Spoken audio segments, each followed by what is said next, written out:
So I was doing some pre-work for a future cast last night, and as part of that, I was gathering data for the upcoming Skirmish Season 7.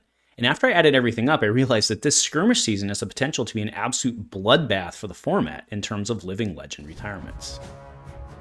A huge shout out to our channel members for supporting what we do here. If you want to get involved with the channel and the Dice Commando community, please consider joining as a channel member. Remember, these videos are only possible with your support. You can show that support with a like, a subscribe, and by leaving us a comment and sharing your feedback. Community first, and go Commando. Hey there, fab folks. Welcome back to Dice Commando, and go again, a fabulous cast. Today I'm going over some data I was collecting last night and had this realization that it could be, as I mentioned, it could be a bloodbath for living legend retirements, meaning heroes leaving the Blitz format after Skirmish Season 7 due to living legend ascension, because there's a lot of points on the line, and we have heroes that are, we have a group of heroes that are pretty close, but the sheer number of events it was surprising to me. I should actually say the sheer number of points available, but that correlates, right, because of the way it works. So what I have now is, and this is again as of the time that I pulled it, okay, as of July 10th, there were 870 total Skirmish Season 7 events listed in Gem. 518 of those are Blitz constructed skirmishes. 111 of them, with an asterisk, are Blitz precons, right? Because remember, they're doing this time around, they're also doing Blitz pre-constructed, where you go in, buy a precon deck, duke it out, easy peasy, lemon squeezy, whatever. And then 240 of those are Monarch draft. Now you're looking at that and you're saying, well, Andrew, that doesn't add up to 870, and that is correct. That is because this is where I had to deep dive, because I just wanted to know. The owner of that is my good friends down in Louisiana. I lived in New Orleans. I spent 8 years in Louisiana, and if somebody was going to select the wrong thing, it was going to be somebody from down there. I love y'all. I'll be down there soon, but yeah.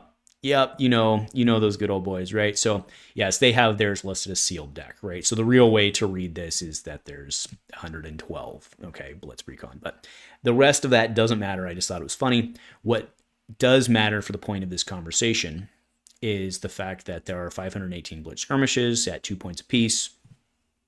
Well, do the math. There's 1,036 points on the table, literally.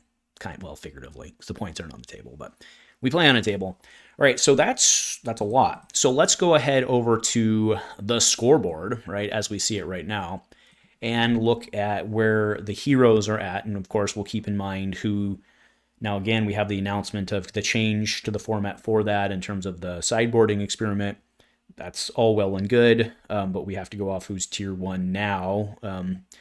And again, the sideboard experiment, if anything, will actually help spread peanut butter. Well, not peanut butter, but it'll help spread around points more, you would think, because of the sideboarding into who's strong.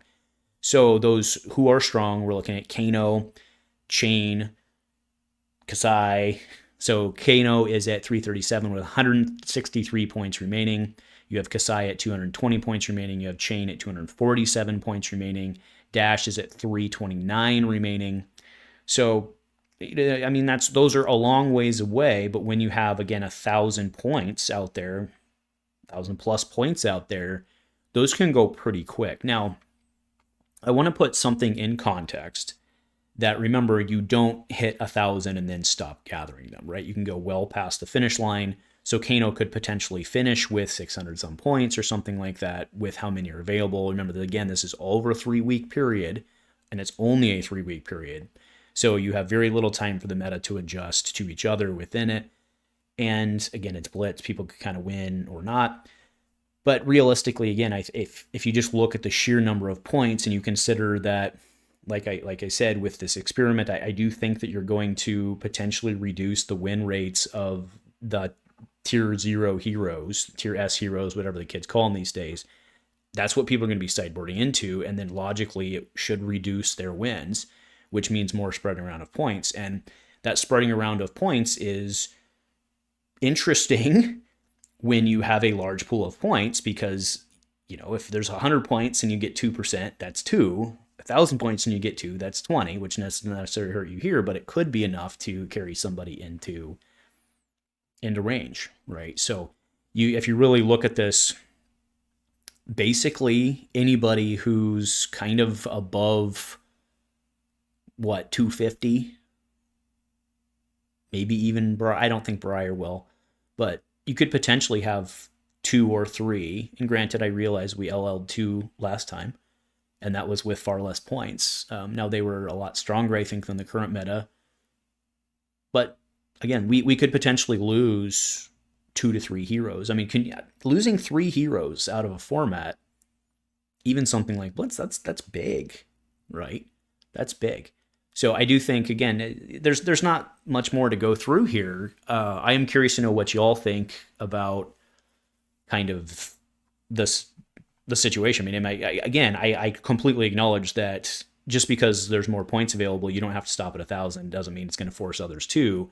But again, I think it's logical that there's probably going to be a little point spreading, and with so many points to spread around, even if we don't necessarily lose 3 heroes, we could very easily get 3 or 4 heroes within striking distance for the next time who wouldn't have normally gotten there. So, yeah, very, very interesting. Now, to be clear, this is not a complaint, nothing like that. This is something that's going to naturally happen over time as more and more events are added across the world, which is a good thing, right? And remember the way that this was sent out. They said, you have an invite to run this, put it in the system and let us know what you're going to run.